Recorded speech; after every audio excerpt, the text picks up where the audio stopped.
Hi friends, मैं हूं उपेंद्र कुमार पांडे। आप देख रहे हैं पंडित उपेंद्र स्टडी क्लासेस में। गैस में जैसा कि आप लोग को आज हम बात करने वाले हैं सीएनसी मशीन के चैप्टर सेकंड के बारे में। आज का लेक्चर्स होने वाला है कंस्ट्रक्शन एंड टूलिंग के कुछ टॉपिक के बारे में। जैसा कि आप लोग को सीएनसी मशीन के चैप्टर फर्स्ट के बारे में सारी क्लासेस अवेलेबल है यहाँ पे, और जैसे कि जो भी स्टूडेंट फर्स्ट क्लासेस यानी चैप्टर फर्स्ट के बारे में पढ़े हैं, आई होप कि आप लोग को उन टॉपिक के बारे में पूर्ण रूप से समझ में आया होगा। और जो भी स्टूडेंट नहीं देखे हैं वीडियो, डिस्क्रिप्शन बॉक्स में उसकी लिंक दे दी गई है, आप वहां पे जाके वॉच कर सकते हैं। क्योंकि फर्स्ट चैप्टर समझ में नहीं आया, नहीं पढ़े रहेंगे तो आपको सेकंड चैप्टर समझ में नहीं आएगा। चलिए हम बात करें, जैसा कि आप लोग को सेकंड चैप्टर जैसा कि क्या है, हमारा सेकंड चैप्टर है कंस्ट्रक्शन एंड टूलिंग यानी संरचना एवं टूल के बारे में। यहाँ पे कंस्ट्रक्शन एंड टूलिंग के बारे में हम क्या समझेंगे, जैसा कि आप लोग को कंस्ट्रक्शन यानी संरचना, किसी टूल का संरचना किस प्रकार से होता है, किस प्रकार से उसका फिगर होता है, किस प्रकार से उसकी आकार और किस प्रकार से उसके मटेरियल्स होते हैं, इन सारे टॉपिक आप लोग को कौन से चैप्टर में पढ़ने को मिलेंगे, तो चैप्टर सेकंड यानी कंस्ट्रक्शन एंड टूलिंग के बारे में पढ़ने को मिलेगा। चलिए देखते हैं, जैसा कि आप लोग को सेकंड चैप्टर का पहला टॉपिक हमारा है मशीन टूल यानी मशीन टूल। मशीन टूल को हम डिफिनीशन के माध्यम से देखेंगे। तो डिफिनीशन हमारा क्या कहता है कि किसी भी मशीन को हम मशीन टूल कह सकते हैं जिसके द्वारा उसी मशीन के अंग निर्मित कर सकें और जिसके एक नई मशीन का निर्माण किया जा सके। लेथ मशीन को भी हम लेथ मशीन टूल कहते हैं। मीन्स कहने का मतलब हुआ कि मशीन टूल हमारा वह टूल है कि जिनके द्वारा किसी अंग, किसी पार्ट को निर्मित किया जा सके, किसी पार्ट को बनाया जा सके और उन्हीं के द्वारा हम क्या करते हैं, ऑपरेशन भी किया जा सके। वो हमारा क्या करता है, किसके द्वारा आता है, मशीन टूल के अंतर्गत। कहने का मतलब हुआ किसी मशीन में किसी टूल को लगाकर उस टूल के आधारित पर किसी दूसरे टूल का मैन्युफैक्चरिंग प्रोसेस किया जा सके, वो हमारा क्या कहलाता है, मशीन टूल कहलाता है। नेक्स्ट टॉपिक की बात किया जाए, मशीन टूल का वर्गीकरण कितने प्रकार से किया गया, तो मशीन टूल का वर्गीकरण मुख्य रूप से 4 प्रकार से है। वो कौन कौन से है, तो पहला हमारा आता है सामान्य उद्देश्य की पूर्ति करने वाला टूल्स। यानी सामान्य उद्देश्य पूर्ति करने वाला टूल हमारा वो टूल होता है जिनकी कर्तन प्रक्रियाओं को काफी उपयोग किया जाता है। मतलब कर्तन प्रक्रियाओं, जैसे सपोज दैट आप समझ लिया जा सके, किसी बड़े कारखंड पे कुछ ना कुछ ऑपरेशन करना होता है तो हम कौन सी मशीन का प्रयोग करते हैं, तो सामान्य उद्देश्य पूर्ति करने के लिए मशीन टूल का प्रयोग करते हैं। सपोज दैट जैसे कि लेथ मशीन हो गया, यहाँ पे सेपर मशीन हो गया, वेदन हो गया, ग्राइंडिंग हो गया, मिलिंग हो गया, प्लेंजर हो गया, ये आपके आते हैं सामान्य उद्देश्य की पूर्ति। नेक्स्ट आपके आते हैं उत्पादन मशीन टूल। जैसे कि आप लोग को कोई भी प्रोडक्ट के बारे में कोई सारा ढेर सारा प्रोडक्ट बनाना है तो ऐसी संक्रियाएं, ऐसे ऑपरेशन करने के लिए कौन सा टूल का प्रयोग करते हैं, तो उत्पादन मशीन टूल का प्रयोग करते हैं। नेक्स्ट टॉपिक की बात किया जाए, विशेष उद्देश्यनीय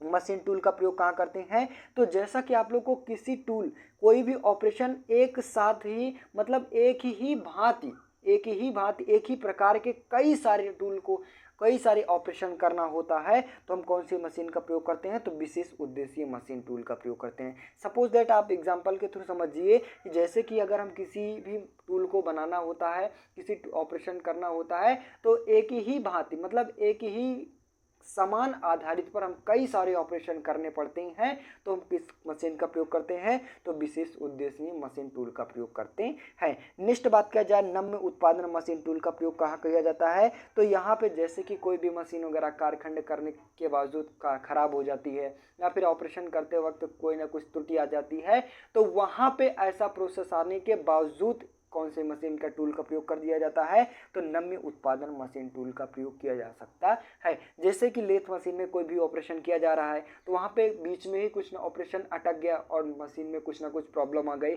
तो कौन सी मशीन का प्रयोग करते हैं, तो हम नम्य उत्पादन मशीन टूल का प्रयोग करते हैं।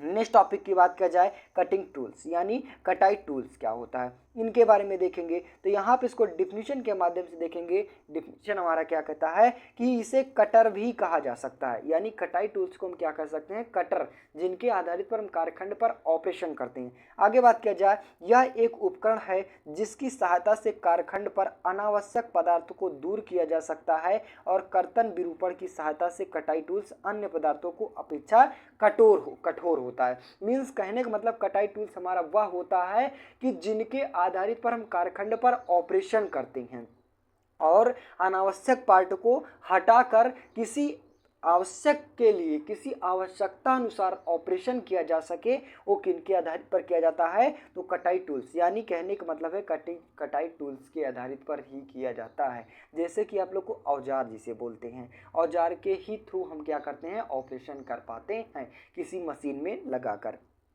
नेक्स्ट टॉपिक की बात किया जाए, कटाई टूल्स के पदार्थ, यानी कटाई टूल्स का पदार्थ, जैसा कि आप लोग को मैंने बताया था कि कटाई टूल्स का पदार्थ निम्नलिखित होते हैं, लगभग आपके 9 प्रकार के होते हैं। वो कौन कौन से होते हैं, तो जैसा कि मैंने बताया था। आगे यहीं पे बात की जाए, कटाई टूल्स पदार्थ की विशेषताएं निम्नलिखित होती हैं। कौन कौन सी, कठोरताएं हो सकती हैं और चीमड़परता हो सकती है, टूट फूट प्रतिरोधकता होती है। जैसा कि आप लोग को मैंने फर्स्ट चैप्टर में कुछ टॉपिक आपको बताए थे, तो वहाँ पे कठोरता, चीमड़ता, भंगुरता, कठोर, यहाँ पे ऐसे सारे टॉपिक के बारे में मैंने डिस्कशन किया था। आज मैं इस टॉपिक के बारे में डिस्कशन नहीं करूँगा, जैसा कि आप लोग को मैंने नहीं बताया था, और वहाँ पे आप जाके वॉच कर सकते हैं। नेक्स्ट टॉपिक की बात किया जाए, कटाई टूल्स पदार्थ का वर्गीकरण, यानी कटाई टूल्स का पदार्थ का वर्गीकरण कितने प्रकार के होते हैं, तो ये मुख्य रूप से 2 प्रकार के होते हैं। कौन कौन से, एक अस्थाई कटिंग टूल्स होता है और एक अस्थाई कटिंग टूल्स होता है। अब अस्थाई कटिंग टूल्स हमारा क्या कहलाता है, जैसा कि आप लोग को मैंने बताया था कि अगर कोई भी मशीन में कोई भी टूल को लगा दिया जाए तो प्रोसेस मतलब ऑपरेशन करते समय जो अपने अस्थायित्व को बनाए रखता है, वो हमारा क्या कहलाता है, अस्थाई कटिंग टूल्स कहलाता है। जैसे कि क्या होता है, टंगस्टन कार्बाइड। टंगस्टन कार्बाइड में क्या होता है कि अगर हम ऑपरेशन करते करते करते करते अधिक सारे ऑपरेशन करने लगते हैं तो उसमें उष्मा वगैरह, मतलब जो गर्म होता है, हीटिंग होता है, ऐसा प्रोसेस बिल्कुल कदापि नहीं होता है। किस में होता है, तो अस्थाई कटिंग टूल्स में। जिससे हम कह सकते हैं कि जो हमारा कटिंग टूल्स जो प्रयोग किए जा रहे हैं, मतलब कटाई टूल्स का यूजेस किया जा रहा है, वो काफ़ी समय तक हमारा कटिंग टूल्स चल सकता है। नेक्स्ट टॉपिक की बात किया जाए, अस्थाई कटिंग टूल्स क्या होता है कि प्रोसेस करने के बाद, मतलब मैन्युफैक्चरिंग प्रोसेस किया जब हो रहा है तो क्या किया जाता है, अपना अस्थायित्व तो नहीं बनाए रखता है, वो किसके अंतर्गत आता है, अस्थाई कटिंग टूल्स के अंतर्गत। यानी बीच में टूटने की संभावना बनी रहती है, वो कौन से टूल के अंतर्गत आता है, तो अस्थाई कटिंग टूल्स के आधारित पर आता है।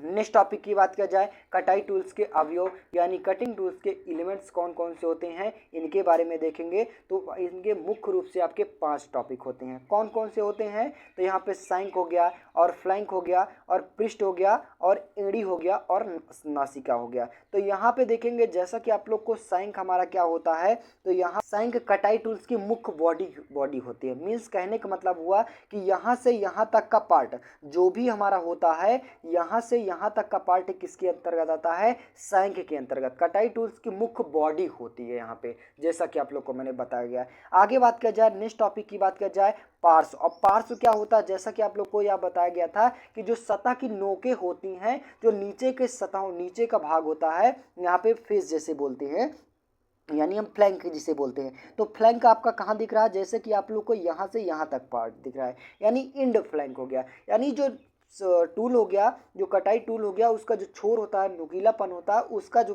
पार्ट होता है, वो हमारा क्या कहलाता है, फ्लैंक के अंतर्गत आता है। नेक्स्ट टॉपिक की बात किया जाए, वहीं पे हमारा आता है पृष्ठ, यानी फेस क्या होता है। अब फेस क्या होता है, जैसा कि आप लोग को यहाँ पे देख पा रहे हैं, तो फेस जैसे कि मैंने बताया था, ये आपका ऊपरी सतह, यानी हमारा इतना सा पार्ट हमारा क्या कहलाता है, फेस के अंतर्गत आता है। और फेस का कार्य क्या होता है, जो भी हमारा टूल होता है, जो टूल के अंतर्गत हम कार्यखंड को हटाते हैं, वो ऊपरी को सहारने के लिए हम किसका प्रयोग करते हैं, किस चीज़ का किससे सहारा जाता है, तो फेस से सहारा जाता है। नेक्स्ट टॉपिक की बात किया जाए, एड़ी, यानी क्या कहते हैं हम, हील हमारा क्या होता है, एड़ी क्या होता है, या कटाई टूल के पार्ट्स का बीच का भाग होता है। यानी जो इसका पार्ट होता है, वो बीच के जो कटाई टूल्स के बीच में जो पार्ट होते हैं, वो हमारा होता है। तो यहाँ पे जैसा कि आप लोग को मैंने बताया था कि यहाँ पे जो कटिंग टूल्स के मेन अवयव होते हैं, वो मुख्य रूप से कितने होते हैं, तो मुख्य रूप से 5 होते हैं। नासिका यानी नोज हमारा, जैसा कि आप लोग को, जैसे कि नोक वगैरह जिसे बोलते हैं, ठीक है।